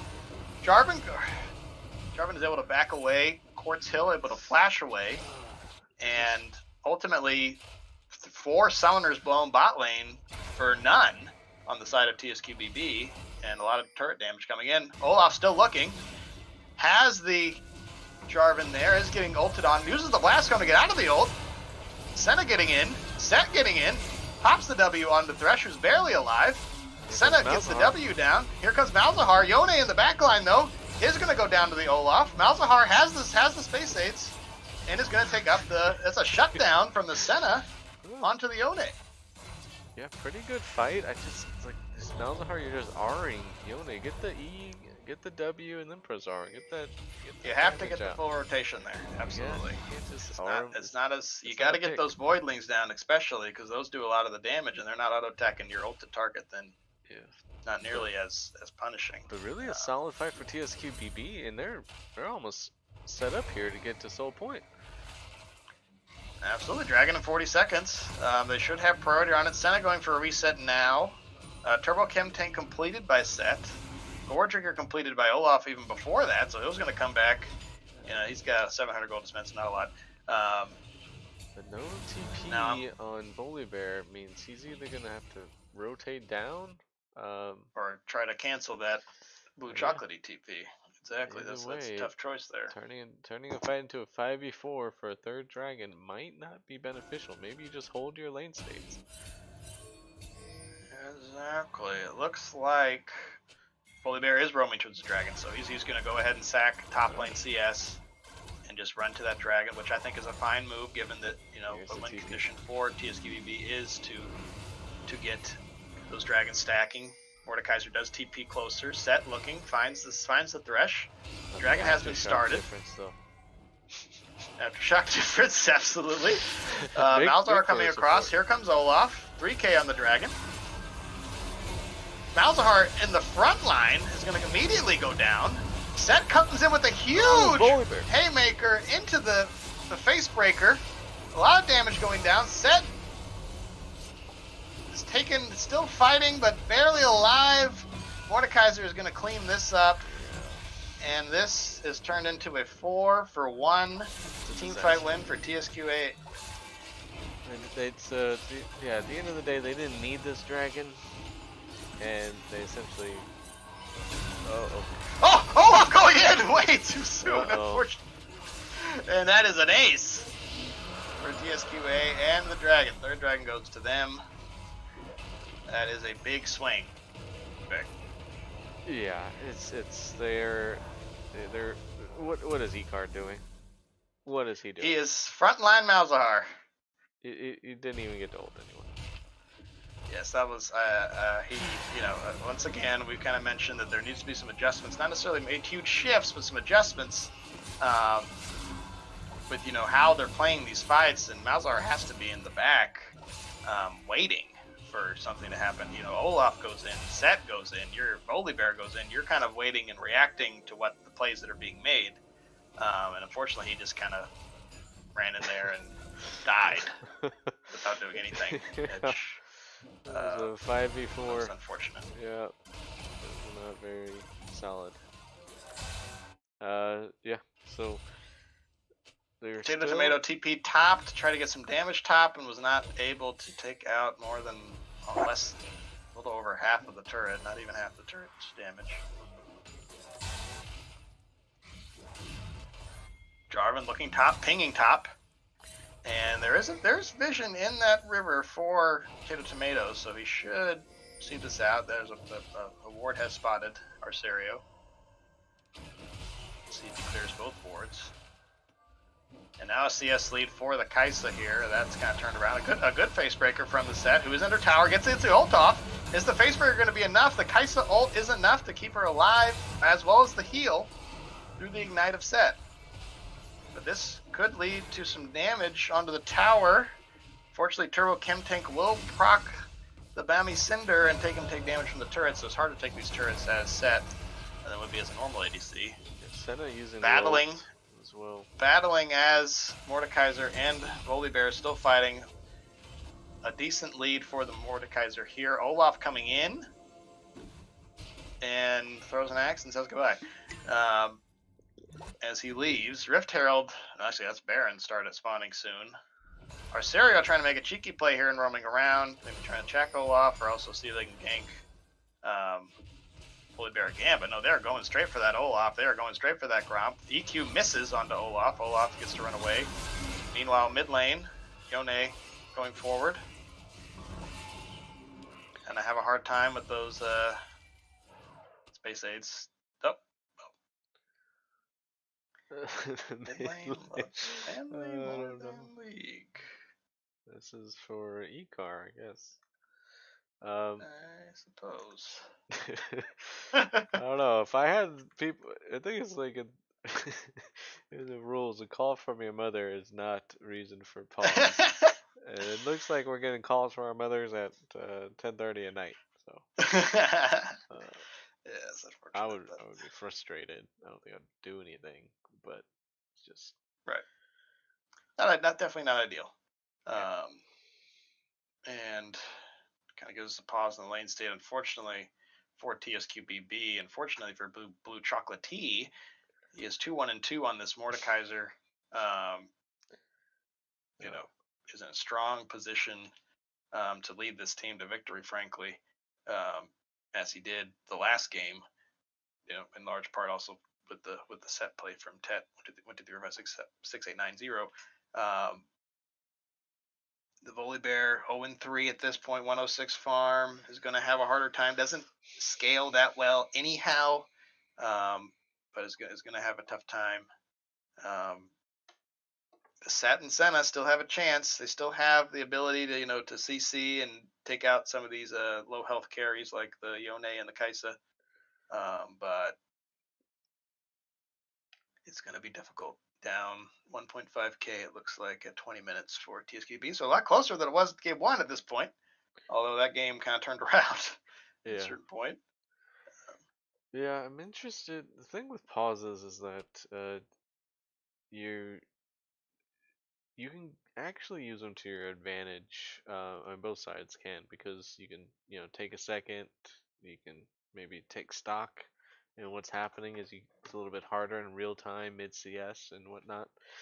So yeah, you just gotta say, hey, this is our next play. These are the jungle.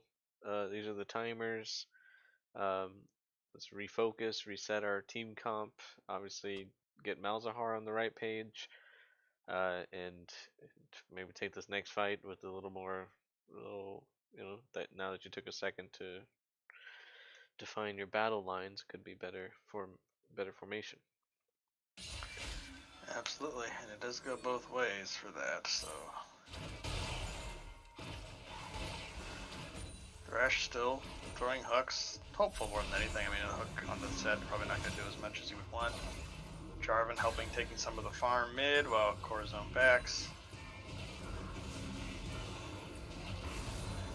And Malzahar able to clear these waves with relative ease. Jarvan going in.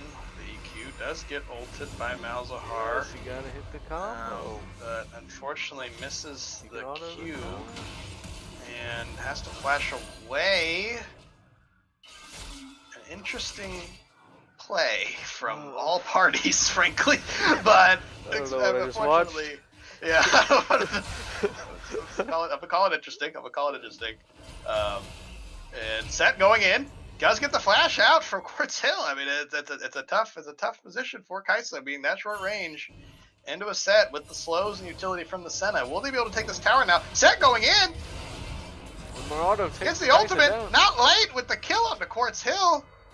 And not a lot of help. They're going to escape through the blast cone over the wall. Very well done from the bot lane at TSQBB. This tower is 1 HP. Let's see if we can get this wave to crash and get that down.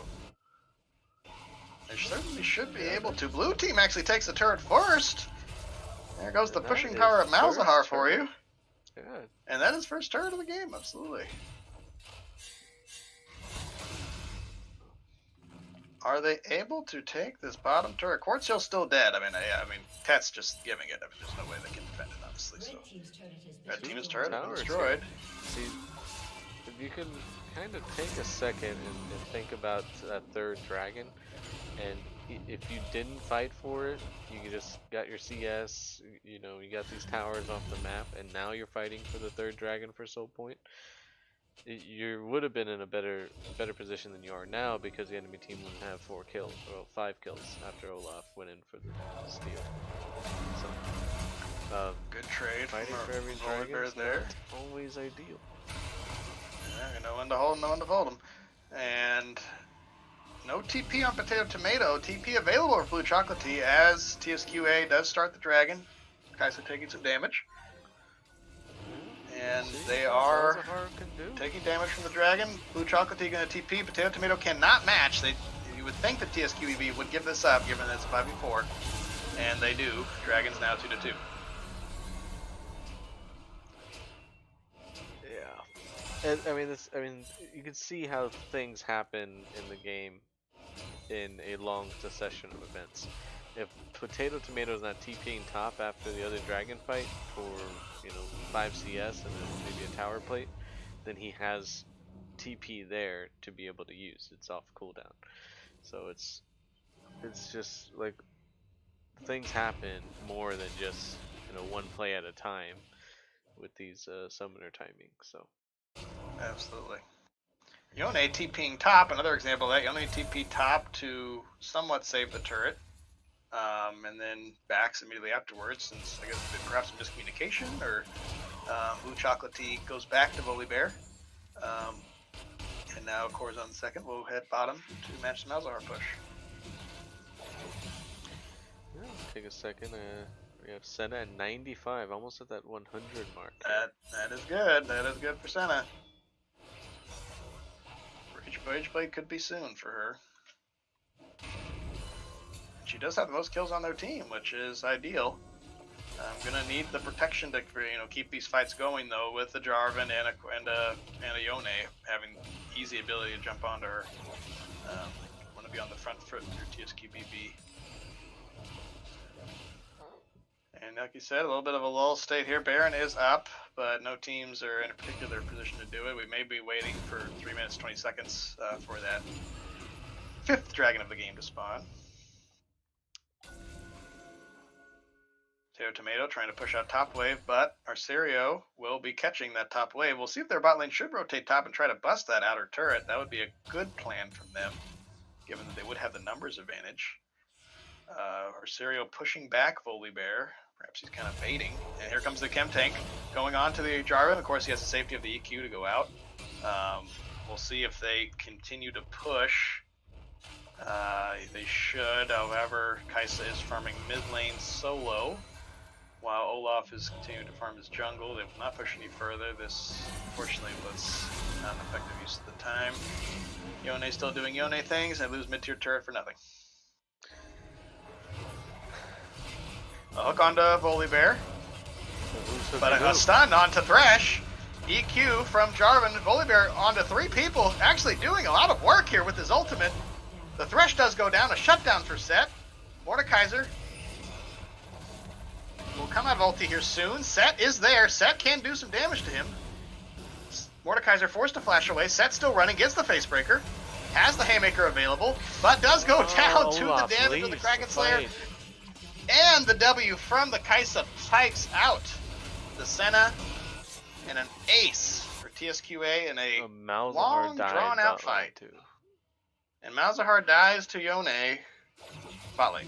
And this will be Baron for TSQA. What happened there? It's poor team fighting, I think, is what it comes down to. You have Potato and the Mordekaiser ult getting a little beat up in there, and then he gets out, and Arcerio secures it on the other side, but then Olaf is just chasing the jungler instead of actually caring for his team. So either the Senna and Set either disengage at that point and not continue the chase, take their wins as much as it was and get out, or Olaf just running around doing whatever he wants. So it's just poor communication and people not on the same page. Definitely, and TSQA definitely was more on the same page with their teams fighting. They knew Kaisa was coming. Kaisa did come in there with a huge kill onto the Set. I'm sure Set did not see that coming. Blue Chocolatey once again played that fight very well, was able to flash away and live through the Senna and Set damage, and was able to eventually, Cortil able to pick up 2 of those skills on the backside there. It's not optimal play from TSQBB, but definitely give due to TSQA for executing well and capitalizing on mistakes. With Baron now for TSQA and Dragon starting in 20 seconds, looks like they will look to do that. Potato Tomato still top lane. I wonder if he'll just go for that. Senna is hooked by Thresh. And the Yone ult comes through, and Senna is annihilated. Set as well. Port Hill on a killing spree. Malzahar walking in. His AF, he's standing still. I mean, I guess he's kind of dead anyway, so that's fine. And that's a 3 for 0 with the Ocean Dragon spawning just right now. Dead Tomato will take the top lane turret as a consolation. But a great hook from Tet there onto the Senna that sets all that up.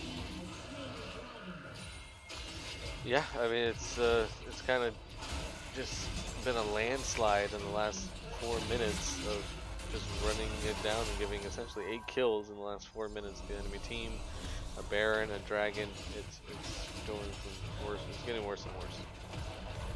Absolutely, not a lot of hope to defend that turret with the Olaf. Hello. Going in is the Volibear. Potato Tomato going in does get hooked by the Thresh. Hey, the Showstopper from the set comes in. The Senna trying to do as much damage as she can. Pulls back. Yone Zanyas. Meanwhile, Mordekaiser pounding away at the Volibear does take the kill. Forts Hill takes out Malzahar. Thresh kills Senna. And a 5 for 1 ace. Increase the count over the last 5 minutes. You have, what's that make it? 13 kills? 13 to 1. Nice. Well, I mean, they've killed somebody. 13 to 2. And that should be game. Yes, the death timers are definitely long enough with 5 people alive for TSQA. And they do win in less than 30 minutes. The game 2 and the moving on to the next round will be TSQA to play Oasis. Well done by them. Yeah. I mean, we kind of gave it as a rough early game for TSQAA, although they were ahead in the gold at the end of it all, and at least in the early game. Even though TSQBB got the bot lane play down and got the early dragon, but essentially bad play out of mid lane, bad team fighting towards the mid game. Essentially just caused them to essentially run it down in the last 5 minutes. I mean, I think is like who would you give MVP here? Hello. Hello. Yeah. Yeah, I'm listening. Okay. So yeah, I mean, Potato 0-5, perhaps uncharacteristically, never really had TP to join any fights. I mean, it's just kind of sloppy. I think you expect uh, a little bit more out of what probably is, I think most people would say, is your best player. I think Icar pretty much underperformed. I don't know what his baseline is. I don't know if I've ever seen him play before, but I mean, Malzahar is a simple champion. You EWR. And a lot of times it was just R.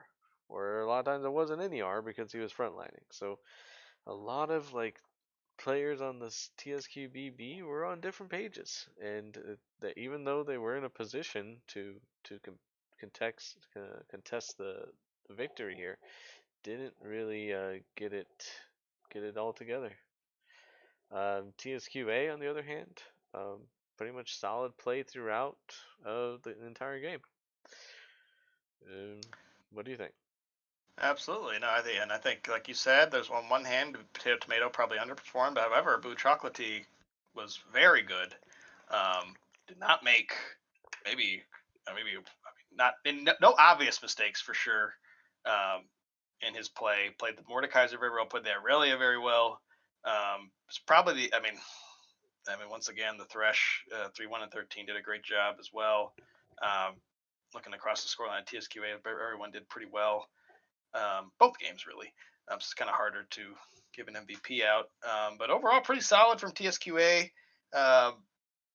They were the 3rd seed for a reason. It's not a surprise that they can play well and play champs.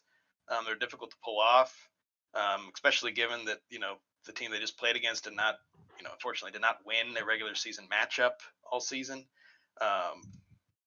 You expect them to win comfortably, and in game 2 they did win comfortably. Game 1 was a little hairier. But for TSQA, I mean, solid, good performance. I think they'll need to clean up a few things against Oasis to keep this level of performance going.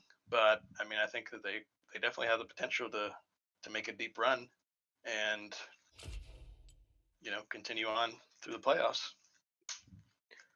Yeah, speaking of playoffs, let's bring up the spreadsheet here and look at the seeds. Um, so hasn't been filled in yet, but TSQA is going to be taking on Oasis next week. TSQBB has been eliminated. Um,